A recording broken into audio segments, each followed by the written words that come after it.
Okay, let's set the scene. It's exactly 6 a.m. in Masaken Sheraton. You know that kind of quiet just before the city really wakes up? That fragile pre-dawn silence. It's a bit cool, humid. And in this quiet public park, there's just one person moving, a lone cleaning worker, just starting his shift. But his normal routine gets completely shattered. He sees something on the ground, something still dark, sort of hidden by the greenery and the mud. At first glance, he sees a young man. And his first thought, maybe, is that he's just asleep, spent the night out. Because tragically, the blood, it had mixed with the damp earth, the grass. It wasn't immediately obvious. Right, it masked the horror. Exactly. But as the worker gets closer, the reality just snaps into focus. This isn't sleep. It's murder. Multiple stab wounds. There's no mistaking it. He calls for help, neighbors, the police, immediately. And the scene quickly fills up. Police, forensic teams, what did they realize straight away? Well, they recognized the challenge instantly. This was clearly a brutal attack, very violent. But the victim, a complete ghost. He had nothing on him. No wallet, no phone, no papers, nothing to say who he was. So officially, an unidentified body. Correct. In investigative terms, he's classified as a Yusa Mashula, an unknown person. And this designation, it kicks off a very specific, very difficult type of investigation. In this case, it immediately became one of the biggest headaches, one of the most significant forensic files of 2018. Because you're starting completely from scratch. You don't even have a name. Precisely. You're working backward, trying to give an identity back to someone who's been, well, brutally erased. Okay, so let's dive into this. We're looking at a murder where the victim is unknown, the killer seemingly vanished without a trace, choosing this perfect blind spot. The only real evidence initially was just the sheer brutality of it all. Right. So the forensic team's first job on scene is to map out what happened. They quickly determine the victim is young, probably early 20s, multiple stab wounds, concentrated on the stomach area and the back. And crucially, where he died. Crucially, yes. The evidence showed he died in that exact spot. He wasn't killed somewhere else and dumped there. The attack, the struggle, the death, it all happened right there in the park. And the body itself told a story, didn't it? Beyond just the fatal wounds. Oh, absolutely. It suggested a real fight, a prolonged, desperate struggle. He wasn't just attacked, he fought back. There were numerous defensive wounds on his hands, his face too. Signs he was trying to ward off the blows. Plus, a significant head injury. So that changes things, right? Initially, maybe they thought, quick attack, maybe revenge. Well, it complicates the initial theories. A prolonged fight suggests something more than a simple execution. Maybe it was revenge. Maybe, as they first considered, it was even self-defense against the victim that went horribly wrong. It opened up possibilities. But here's where that frustration really kicks in for the investigators. They have forensic details about the how, but the who is just a blank. A total blank. No wallet, no phone, zero identification papers, nothing. The digital trail, which is often so crucial now. Gone. Instantly cold because the phone was missing. And the neighbors. People living nearby. Nothing. They canvassed the area, talked to everyone, but consistently people insisted they heard nothing unusual during the night. No shouts, no struggle, just silence. Which is chilling in itself. And then there's the location. Yes, the location. Yeah. This small area of the park, right where he was found, it turned out to be a known camera blind spot. Deliberate, you think? It certainly looked that way. Any CCTV cameras on the surrounding streets, they just didn't cover that specific patch of ground. It really felt like the killer knew the area, knew where to avoid being seen. So with no ID, no witnesses, no camera footage, what's the next step? Standard procedure, but it's slow. They had to start reviewing all local missing persons reports filed around that time, comparing physical descriptions, height, build, hair color, anything against the victim. It's painstaking work. And for 3 days, nothing. For the 3 long days, nothing matched. He remained a Jusa Machula. The pressure is mounting. The trail is getting colder. Until finally, a potential break. A report comes in, but from quite a distance away, right? Yeah, 3 days later, a report arrives from Kanatar el-Khairia. An elderly woman reports her son, Mohamed, is missing. He's 20 years old. And who is Mohamed? What was his story? He sounds like a really bright kid. An engineering student, popular, clearly had a good future ahead of him. And he had this passion, too, content creation. Photography, video editing, that sort of thing. Which often requires some serious gear. Exactly. He needed a high-spec laptop, something powerful enough for his engineering software and his editing work.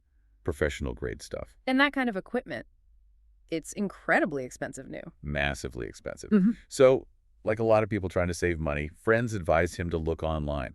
The market for used, or sometimes they call them import devices. Right, devices that maybe bypass official channels so they're cheaper. Significantly cheaper, but also riskier.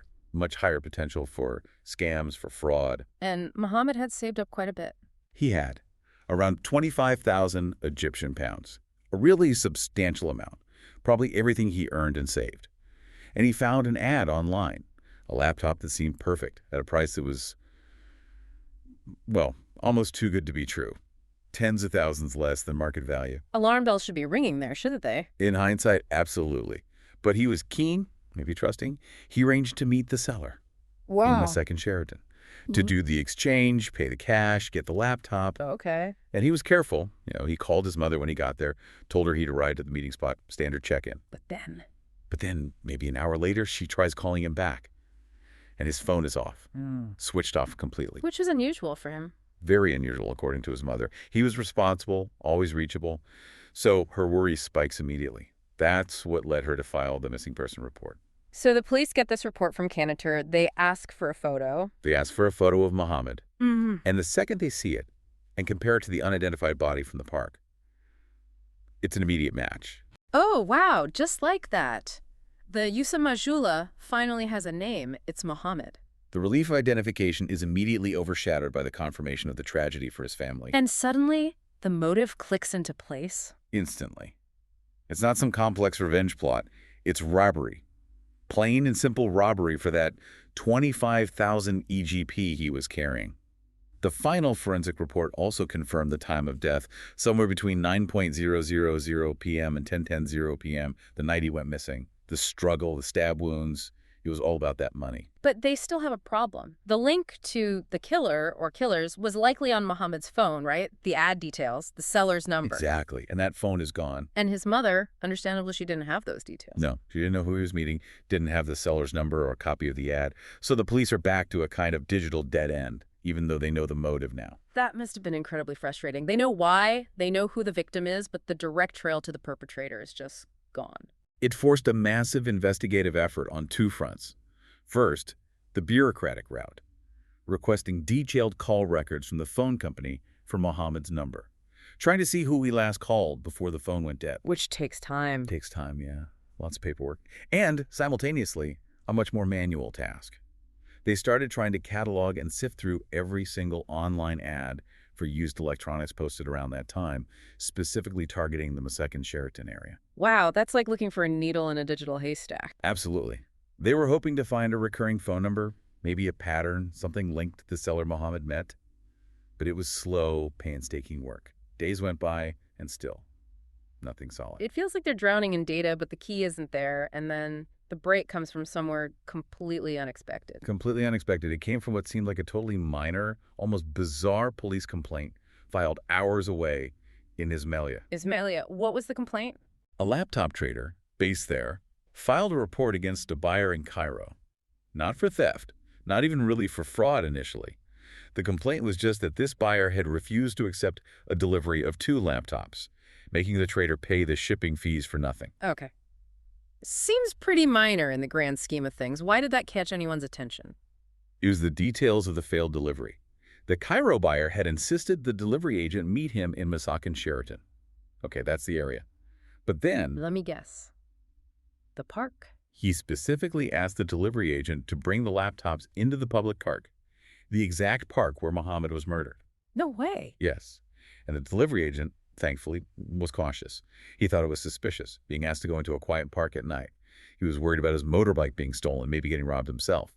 He said the buyer seemed to be stalling, wouldn't come out to the street. So the agent refused, said the deal's off, and left. So that complaint wasn't just about shipping fees. It was a record of an attempted lure, using the exact same location. Precisely. The police realized this wasn't just a grumpy buyer. This was potentially the same person or people who lured Mohammed. It was like seeing a dry run of the same deadly trap. The insistence on meeting inside the park, leveraging that known blind spot, it was the critical link. So they had a phone number from the Ismailia trader's complaint. They did. The number the Cairo buyer used. Police traced it quickly. And it led them to. It led them to a man named Hussein. And further checks almost immediately linked him to a known associate, Ahmed. And these guys weren't unknown to the police. Not at all. Both Hussein and Ahmed were already known for involvement in basically online scams, Hmm. particularly dealing with fraudulent computer devices, using fake ads online to lure people. So the whole picture snaps together. It does. Once arrested, the story came out. Hussein and Ahmed, they operated mostly out of Ain Shams. Their whole method was posting these fake ads, really tempting deals, often on social media. They deliberately targeted people they thought might be desperate for a deal, or maybe people from outside Cairo who wouldn't know the area well. And the Masaken Sheraton Park was their chosen spot. It was strategic. They knew it was quiet. They knew it didn't have cameras covering the right areas. It was their hunting ground. And their usual plan wasn't necessarily murder. According to their confession, no. The standard plan was intimidation.